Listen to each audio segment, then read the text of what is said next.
Hello friends, welcome back to my YouTube channel science India day के इस episode में मैं आपका स्वागत करना चाहता हूं। आज हम समझेंगे एयरक्राफ्ट कैरियर क्या होता है और इसका कितना बड़ा इंपॉर्टेंट फैक्टर है। साथ ही साथ हम ये भी समझेंगे कि ये जो C295 जो एयरक्राफ्ट है, जो एयरबस कंपनी स्पेन की और टाटा ने मिलकर जो बना रहे हैं, डेवलप कर रहे हैं, वो कितना कारगर है। देखिए, किसी भी सेना में सबसे बड़ा इंपॉर्टेंट फैक्टर होता है उसका एयरक्राफ्ट कैरियर। देखिए, एयरक्राफ्ट कैरियर सेना में बहुत इंपॉर्टेंट रोल होता है। या आपको कहीं रेस्क्यू करना है, या मेडिकल फैसिलिटी है, या आपको कहीं फूड सप्लाई करना है, तो ये बहुत ही बड़ा इंपॉर्टेंट फैक्टर होता है। एक तरह के समझ सकते हैं कि ये सर्विलांस का भी काम कर सकता है, ये पिक एंड ड्रॉप का भी सर्विस कर सकता है। तो ये बहुत ही बड़ा इंपॉर्टेंट फैक्टर होता है किसी भी सेना में एयरक्राफ्ट कैरियर का। तो हम समझते हैं कि एयरक्राफ्ट कैरियर ये जो डेवलप किया जा रहा है वो कितना कारगर है। देखिए, एयरक्राफ्ट की बात कर लीजिए तो ये जो एयरक्राफ्ट C295 है, ये 700 मीटर तक के रनवे पे किसी भी तरह से लैंड कर सकता है और ये टेक ऑफ भी कर सकता है बहुत इजीली तरीके से। देखिए, ये इसका मतलब डिजाइन इतना सिंपल है और कह सकते हैं कि ये शॉर्ट डिस्टेंस में ही अपने आप को रनवे में मतलब उतार सकता है और टेक ऑफ कर सकता है। और वहीं बात की जाए तो देखिए, ये यमुना एक्सप्रेस हाईवे पर भी लैंड कर सकता है और टेक ऑफ कर सकता है। तो इसके अंदर ये कैपेबिलिटी है।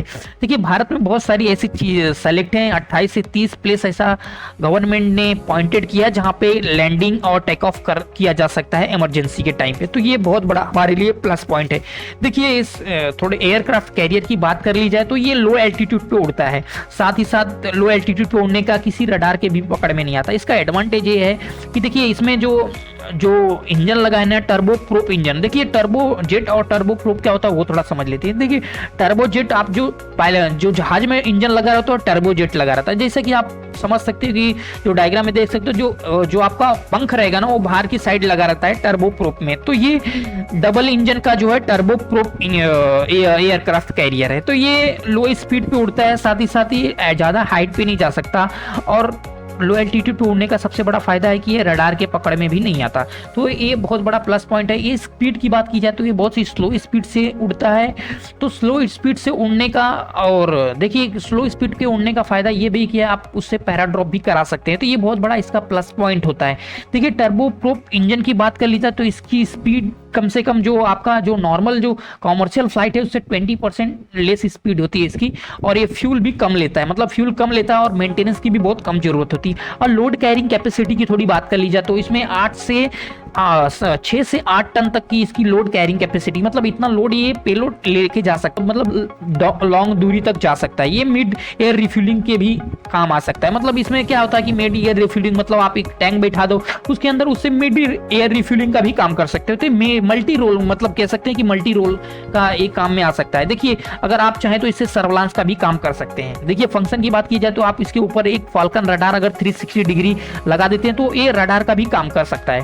देखिए, अगर एवॉक्स, जैसा कि आप जानते हैं, एयर वार्निंग कंट्रोल सिस्टम, जो अगर आप उसके ऊपर लगा देंगे तो ये पूरे, मतलब इसके अंदर एक कंट्रोल रूम बना दो, एक एवॉक्स ऊपर फिट कर दो, तो ये सर्विलांस का भी काम अच्छे से, बहुत अच्छी तरीके से कर सकता है। देखिए, ग्राउंड सर्विलांस की बात की जाए तो अगर ग्राउंड पे जो रडार होता है उसकी कैपेसिटी उतनी दूर तक नहीं होती, क्योंकि देखिए पृथ्वी गोल होती है तो जो रेस होती है सीधी डायरेक्शन में जाती है। तो जो उससे नीचे की डायरेक्शन में रहेगा उसको तो पकड़ नहीं पाएंगी। तो उसके लिए हम लोग क्या करते हैं कि ये जो अपना C295 है, इसके थ्रू हम लोग 360 रडार लगा के कहीं भी, मतलब सर्विलांस का भी काम कर सकते हैं। तो ये बहुत ही बड़ा अपने लिए एडवांटेज है।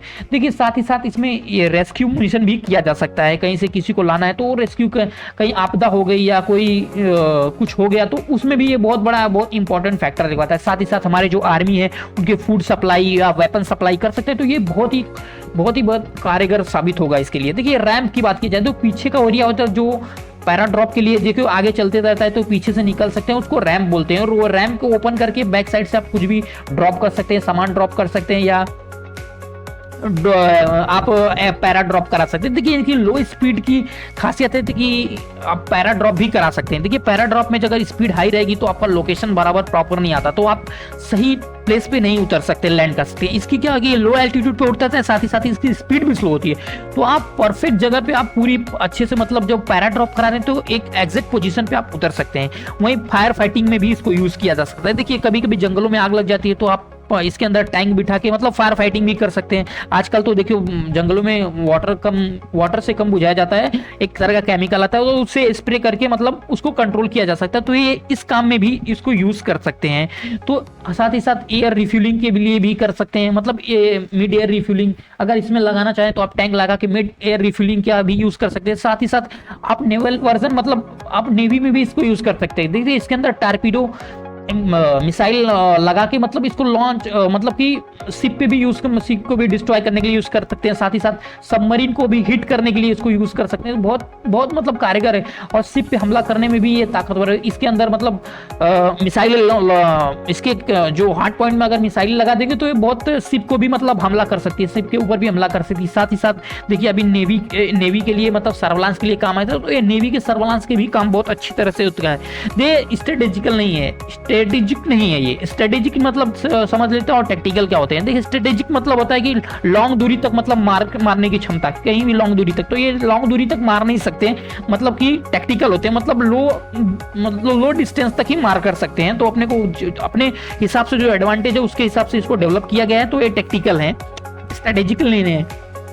और वही कारपेट बॉम्बिंग की बात की जाए तो इसके अंदर से मतलब कारपेट बॉम्बिंग भी कर सकते हैं, बहुत सारा बम को भी आप कहीं पे ले जाके छोड़ सकते हैं। तो इसका बहुत बड़ा ये एडवांटेज है। ये लो एल्टीट्यूड पे उड़ते हैं, तो इसका बहुत बड़ा ये एडवांटेज है, एक तरह से आप कह सकते हैं। देखिए ये जो फाइटर जेट है ना, ये जो एयरक्राफ्ट कैरियर है, ट्रांसपोर्ट में बहुत ही भूमिका निभाता है। देखिए आपने देखा होगा कि अमेरिका का जो ऋण माना जाता है F-16 को, तो उसके साथ जो एयरक्राफ्ट कैरियर था उसका C-13 सुपर हरकुलियस था। तो वो बहुत ही बड़ा इंपॉर्टेंट फैक्टर निभाता था, मतलब कि लड़ाई के दौरान। तो अमेरिका का ये कह सकते थे कि हार्ट था। अभी जो भारत का आने वाला है वो C-295, ये भी अब भारत का ही हार्ट हो जाएगा, एक तरह से कह सकते हैं। क्योंकि अपना जो सुखोई है Su-30, अब इसका जो ट्रांसपोर्ट का काम करेगा ये C-295 करेगा।